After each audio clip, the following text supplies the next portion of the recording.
درود صد خدمت تمام بینندگان عزیز. یک دو سه خدمت بگم. درود دو صد خدمت تمامی بینندگان عزیز شبکه رزومو. خیلی خوش اومدید، خوش تشریف آوردیم به ویدیو امروز.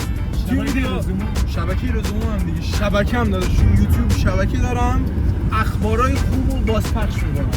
خیلی هم شبکه من خوبه. توی این ویدیو قراره با حاج محمد که تو تصویر می‌بینید اینجا پیرن کالباسی پوشیده، منم پیرن تیشرت اسمایل، قراره که کوهنوردی کنیم. کوهنوردی بدون هیچ امکاناتی. الانم داریم میریم سراغ لوکیشن. اگه داداشمون جلوبندی سالمه، داداش جلوبندی سالم. ببین 220 تا داریم میریم به سمت لوکیشن. یه ترافیک بود ظلمات. نیم ساعت ما تو ترافیکیم، نیم ساعتی که ما برسیم به اونجا. الانم میخوان ایستگاه یک شیطانکو شیبو بگیریم بریم بالا تا هر جایی که میتونیم. پارت دوش هم اگه حاج محمد حمایت ها خوب باشه پارت دوش هم میگیریم، بازم بدون امکانات. بچا قبل همه چی لایک کامنت سابسکرایب چنل فراموش نکنید. این بیاد بالا ویدیو ساجست بشه یا اول سوچی نزنید. داشتم لایکشه با تیبا. بچا برید ادیتور تایم لپس ها رو بذار دیگه، بزن بریم سراغ ویدیو. محمد بر تو دماغ من بیا. آقایون عزیزا ما شروع کردیم. دلیل اینکه داریم شب میریم، حاج محمد خواب موند، قرار بود 5 صبح بریم. الان ساعت قلبم گرفت.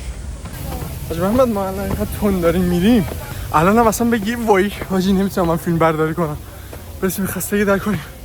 الان ما به اینجا رسیدیم. چی بخوام برگردیم؟ من کتونیمو بگیر. کتونی نایک پوشیدم، کف صافه.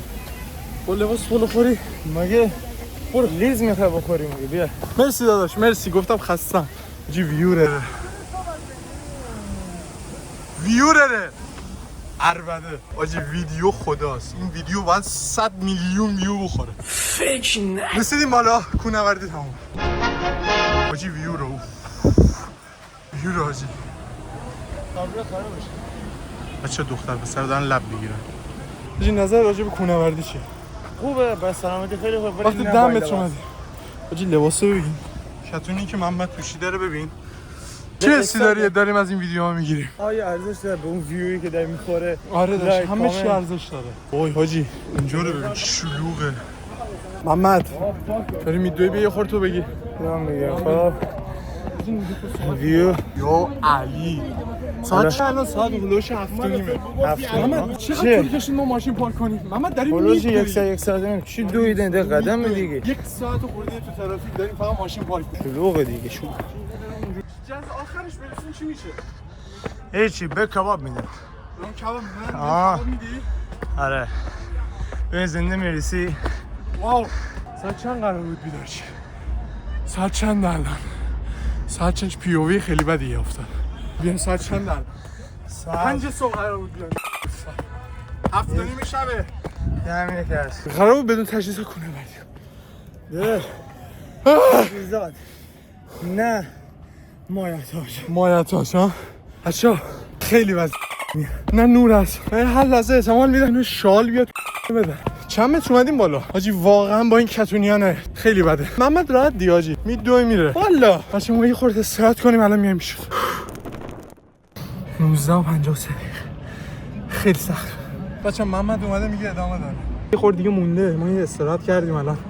الان میخوایم بریم تا ایستگاه یک دیگه، درسته؟ آره. ایستگاه یک رو تموم کنیم چون بعد اونو خیلی شبه دیگه نمیشه رفت. چون ما هیچ نوری نداریم. گوشی محمد هم آخراش شارژش. بریم داشتی؟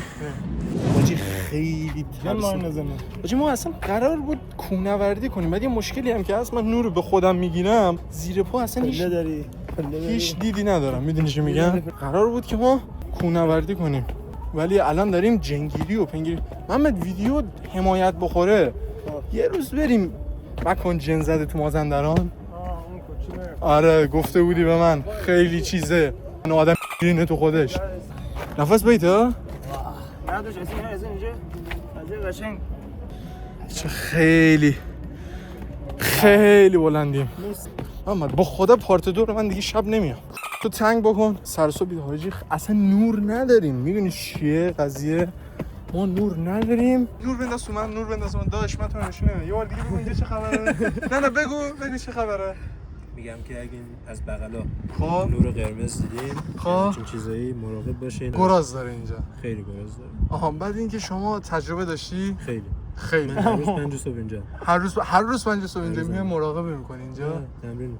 تمرین میکنی شش قرمز محمد بی برگرد من یه خورده ریدم تو خودم نورم نندازی توش پرتت هم میکنه پایین یه اگه داد بزنین هم میام حمله میکنن دیگه خانوادگی فکر کنم با بچه‌اش کار داره اینجا میزنن دیگه اساس دیگه پکن دیگه دینه آدم اش دادی داشت میای با ما آره دیگه دمت گرم حاجی رفاقت پسرا کورت حاجی صدا چی بود سگه نه سگای انسانیه سگای انسانی حاجی حاجی دیدینم براتون بجای یه جا برسیم براتون داداش این از چی بنمون میکنن الان ما بریم یه جا امن نرسیم حاجی میای والا خب اینم بود از ویدیو امروزمون حاجی آخرین شاتی که دیدید ما تو تاریکی مطلق بودیم یکی از رفیقامون هم اگه ماشه ما رو زیر نگیریم آخرین شاتی که دیدیم 7 8 نفر اومده بودن که ما رو خفت بکنن واقعیتشو بخوای به خاطر فیلمبردار عزیزمون آره فیلمبردارمون که پشت ما رو نجات داد یعنی این باسن جفتمون رو نجات داد و واقعا ما از جون سال جدی دارم یارو انقدر که تجهیزات تو جیبش بود خب تجهیزاتی که تو جیبش داشت اونا دیدن ما سعی کردیم که فقط من گوشی بزنم جیبم که گوشی من و محمد و داشتمون که اصلا ندیدم ولی خب ترسیده بودیم واقعیتشو بخوای از آخرین سکانس خوشحال میشم که نظرهای زیبا و جذابتون راجع به این ویدیو کامنت کنید حتما لایک و کامنت بره بالا پارت 2 می‌خوایم بریم اینجا از ایستگاه 1 به ایستگاه 2 میریم ایستگاه 1 به ایستگاه 2 وحشتناک حاجی رفیقمون هم باهاش اوکی شدیم شماره تلفنش گرفتم بیاد با من رفاقت واسه چقدر عادی چقدر راحت داداش خیلی رندوم ماماش من اصلا ندیدمش برگشتم دیدم که اینجا نشسته من نگاه داره میکنه گفتم داداش میای با هم بریم اسمش هم دوست نداره بگه آره کلا ممنون از تصویر فعلا از اینکه ویدیو رو نگاه کردین لایک کامنت سابسکرایب چنل رو فراموش نکنید